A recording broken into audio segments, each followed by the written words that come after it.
महाराष्ट्र में कांग्रेस को झटका लगने का सिलसिला खत्म नहीं हो रहा है। आज कांग्रेस के एक और कद्दावर नेता और पूर्व सीएम अशोक चव्हाण ने कांग्रेस के सभी पदों से इस्तीफा दे दिया है और उनके साथ ही कांग्रेस के कुछ ऑफिस बेयरर्स ने भी इस्तीफा दे दिया है। कयास लगाए जा रहे हैं कि आने वाले दिनों में उनके साथ कांग्रेस के विधायकों का एक बड़ा दल उनके इस्तीफे में शामिल हो सकता है और अपना इस्तीफा सौंप सकता है। और चर्चाएं ये भी हैं कि अशोक चव्हाण बीजेपी में शामिल होंगे। इन्हीं सब कयासों पर बात करने के लिए हमारे साथ हैं शिवसेना उद्धव बाला साहब ठाकरे पार्टी के नेता और प्रवक्ता आनंद दुबे जी। आनंद जी, अशोक चव्हाण जी ने इस्तीफा दे दिया है, आपकी सहयोगी पार्टी के कद्दावर नेता थे, बड़ा नाम था, क्या कहेंगे? देखिए, अशोक चव्हाण जी मुख्यमंत्री स्वयं रहे, उनके पिताश्री मुख्यमंत्री रहे, देश में बड़े बड़े पदों पर रहे। अशोक चव्हाण जी कांग्रेस पार्टी के महाराष्ट्र के अध्यक्ष रहे। इतना सब कुछ जिस पार्टी से आपको मिला है, यदि आप इस्तीफा दे रहे हैं तो क्या कारण हो सकता है उस इस्तीफे का, ये तो अशोक चव्हाण जी बताएंगे। लेकिन जब इंडिया गठबंधन की बैठक मुंबई में हुई थी, अलग अलग राज्यों से नेता आए थे, तो यही अशोक चव्हाण जी भारतीय जनता पार्टी को हराने की बात कर रहे थे। यही अशोक चव्हाण जी कह रहे थे कि इंडिया गठबंधन को मजबूती करने में मैं तन मन धन से आपके साथ खड़ा रहूंगा। क्या ऐसा बात हो गई, क्या ऐसा कारण है कि अशोक चव्हाण जी अपने समर्थकों के साथ कांग्रेस पार्टी से इस्तीफा दे रहे हैं? वो ये नहीं कह सकते कि कांग्रेस पार्टी ने उन पर अन्याय किया, क्योंकि कांग्रेस पार्टी ने अपने सर्वोच्च पद तो आपके परिवार में लोगों को दिया। आपके पिताजी आपको मुख्यमंत्री बनाया, केंद्र में मंत्री बनाया, आपको लोकसभा लड़वाया, आपको आपके परिवार में आपकी पत्नी को चुनाव लड़वाया, एमएलए बनवाया। तो कांग्रेस पर आप कतई आरोप नहीं लगा सकते कि कांग्रेस ने आप पर अन्याय किया है। आज जब आपकी ज़रूरत कांग्रेस पार्टी को सबसे ज़्यादा है, आप महाराष्ट्र के एक बड़े चेहरे हैं, आपका परिवार कांग्रेस में विगत कई वर्षों से काम करता आया है। आज जब कांग्रेस पार्टी और इंडिया गठबंधन को आपकी आवश्यकता, आपके नेतृत्व की ज़रूरत थी, तो ऐसे में आप हम सबको छोड़कर यदि दूसरी जगह जाना चाहते हैं, अब वो क्या पर्दे के पीछे कारण है तो आप और आपका परिवार ही जानता होगा।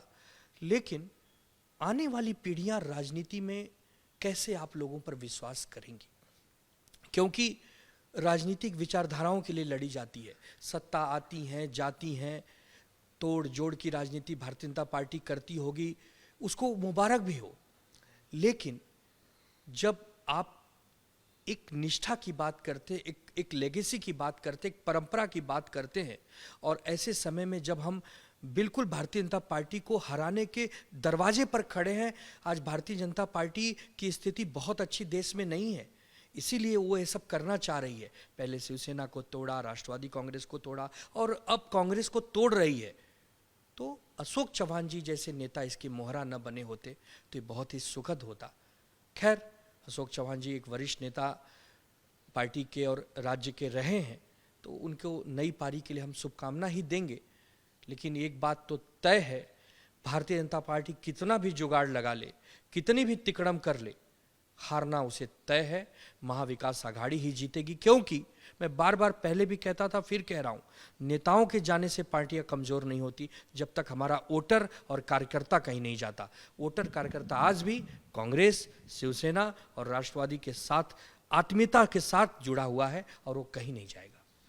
जी, आपने एक और कहा कि महाविकास आघाड़ी पर इसका कोई परिणाम नहीं होगा, लेकिन हाल ही में मुंबई में पिछले कुछ दिनों में दो बड़े नाम कांग्रेस के छोड़ के गए थे। एक थे जिशान सिद्दीकी के जो विधायक हैं, उनके पिता बाबा सिद्दीकी, और दूसरे थे पूर्व सांसद मिलिंद देवरा जी। दोनों ने एक ये लगाया था आरोप कि कांग्रेस से ज्यादा जो शिवसेना के साथ गई कांग्रेस पार्टी, उससे ज्यादा उनको असंतोष था। तो क्या इसको आप किस तरीके से देखते हैं? ये जो दोनों नेता, चाहे मिलिंद देवरा जी हों, चाहे बाबा सिद्दीकी जी हों, यह दोनों व्यापारी थे, ये नेता नहीं है। हम सब आदरणीय मुरली देवरा जी का बहुत सम्मान करते हैं। उनके जो पुत्र हैं मिलिंद जी, वो एक बिजनेसमैन है, उनका उद्योगपतियों के साथ उठना बैठना है। वैसे ही बाबा सिद्दीकी भी एक उद्योगपति हैं, एक बिजनेसमैन है। ये सब राजनीति शौक के लिए करते हैं, जन सेवा करना इनकी भावना कभी नहीं रही। इनको कांग्रेस ने जीवन भर दिया ही दिया। आपको विधायक बनाया, मंत्री बनाया, आपके बेटे को एमएलए बनाया, किसी के बेटे को केंद्र में मंत्री बनाया, लोकसभा भेजा। इतना देने के बाद भी आप कांग्रेस पार्टी पर आरोप लगाते हैं और आधार आप शिवसेना को बना रहे हैं। शिवसेना पार्टी ने अलग अलग विचारधारा होने के बाद भी एक मंच पर आकर भारतीय जनता पार्टी को रोकने का काम किया है। एक कॉमन मिनिमम प्रोग्राम के तहत एक ऐसी सरकार चलाई जिसमें न जात देखा गया, न पात देखा गया, न धर्म देखा गया। कोरोना के काल में उद्धव ठाकरे जी के नेतृत्व को देश ने स्वीकारा। टॉप 5 मुख्यमंत्रियों की लिस्ट में उनकी सराहना हुई है। तो ऐसी पार्टी और ऐसे नेताओं के ऊपर यदि कोई बयानबाजी करता है तो वह दुर्भाग्यपूर्ण है और उसकी अपनी दिमागी हैसियत भी दिखाता है।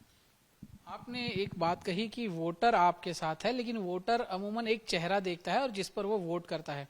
जब कांग्रेस के इतने बड़े चेहरे छोड़कर जा रहे हैं तो वोटर किसे देख के वोट करेगा? और साथ ही अब तक इंडिया अलायंस में, महाविकास आघाड़ी में खासकर सीटों का बंटवारा नहीं हो पा रहा है, तो वोटर किस चेहरे को देखेगा? वोटर कैसे वोट करेगा? वोटर्स के पास बहुत सारे चेहरे। सबसे बड़ा चेहरा तो वोटर्स के पास आज महाविकास आघाड़ी में उद्धव ठाकरे जी हैं, शरद चंद्र पवार जी हैं, बाला साहब थोराट जी हैं चेहरे।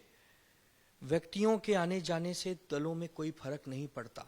बहुत सारे नेता आज कांग्रेस पार्टी और अलग अलग पार्टियों को छोड़ के भाजपा में गए हैं, फिर भी तो भाजपा को लाले पड़े हैं ना। ये 400 पार का जुमला, ये केवल जुमला है जनता के सामने।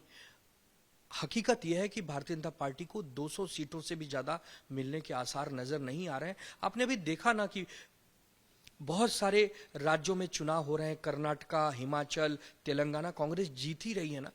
जब नरेंद्र मोदी जी कहते हैं कि हमें विपक्ष मुक्त भारत चाहिए, फिर भी विपक्ष के लोगों को यदि जनता समर्थन दे रही है तो इसका मतलब है कि जनता के मन में आज भी विपक्ष को लेकर एक सम्मान, आदर है।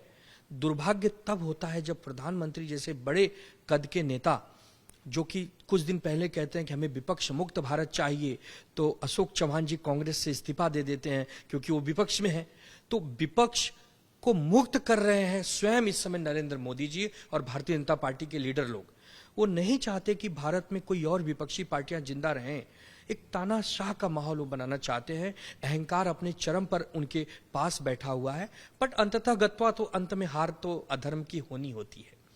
धर्म को जीतने में, सत्य को जीतने में समय लगता है, लेकिन जीतता तो अंत में वही है। तो कितनी भी तोड़ फोड़े कर लें, ये हारेंगे जरूर। इंडिया अलायंस की आपने बात कही, लेकिन देश के कुछ राज्यों में इंडिया अलायंस टूटता हुआ नजर आ रहा है। बिहार में नीतीश कुमार ने इंडिया अलायंस का साथ छोड़ा। उत्तर प्रदेश में मायावती ने कहा है कि वो अकेले लड़ेंगी। आम आदमी पार्टी पंजाब में अकेले लड़ेगी। यानी जहां जहां जो क्षेत्रीय पार्टियां हैं वो अपने क्षेत्र में अलग ही लड़ेंगी, इंडिया अलायंस के साथ नहीं जा रही हैं। तो क्या महाराष्ट्र में महाविकास आघाड़ी पर इसका कैसे असर, किस तरीके से असर होगा? देखिए, पूरे भारत में जो आपने अभी नाम गिनाए, उनसे बातचीत तो चल ही रही है। एक नीतीश कुमार जी अपवाद हैं, वो हमको छोड़कर गए हैं, लेकिन अरविंद केजरीवाल जी, अखिलेश यादव जी से अब भी बातचीत चल रही है। नाराजगी जरूर है, बड़ा परिवार है, अलग अलग विचारधाराओं की पार्टियां हैं तो होती है। परंतु विशेषतः अगर बात करें महाराष्ट्र की, तो महाराष्ट्र में महाविकास आघाड़ी और मजबूत हुई है क्योंकि वंचित भी अब हमारे साथ आ गई है। आपको याद होगा कि 2019 में 16% मतों के करीब कांग्रेस पार्टी ने वोट बैंक लिया, 15% के करीब राष्ट्रवादी ने लिया और 23% से ज्यादा वोट बैंक शिवसेना का है। और यदि वंचित का 7% जोड़ दें तो यह संख्या 61% के बाहर निकल जाती है, यानी 62%। तो 62% वोट लेकर महाविकास आघाड़ी नंबर 1 पर है। इसीलिए हम बार बार कह रहे हैं, आपके इंडिया टुडे और सी वोटर्स के सर्वे भी कह रहे हैं कि 26 और 22, हम कह रहे हैं अप्रैल आते आते हो जाएगा 10 और 38 महाविकास आघाड़ी और 10 बीजेपी एनडीए। तो हम यहां मजबूत हुए क्योंकि महाराष्ट्र की जनता को यह सब पसंद नहीं आया। आपने कहा कि 62% वोट महाविकास आघाड़ी को मिले थे, लेकिन तब पार्टियां एक थी, शिवसेना एक थी, एनसीपी एक थी, लेकिन अब उसी के 2 टुकड़े हो गए। वही मैं फिर पहले भी कहा था, फिर कह रहा हूं कि नेताओं के जाने से पार्टियों को असर नहीं पड़ता, बशर्ते कार्यकर्ता और वोटर न जाएं। आज वोटर्स और कार्यकर्ता शिवसेना के साथ हैं, राष्ट्रवादी के साथ हैं और स्वाभाविक सी बात है कांग्रेस के साथ है। तो तीनों दलों का वोट बैंक और बढ़ेगा क्योंकि महाराष्ट्र की जनता यह अस्मिता के लिए अपनी जान दे देती है।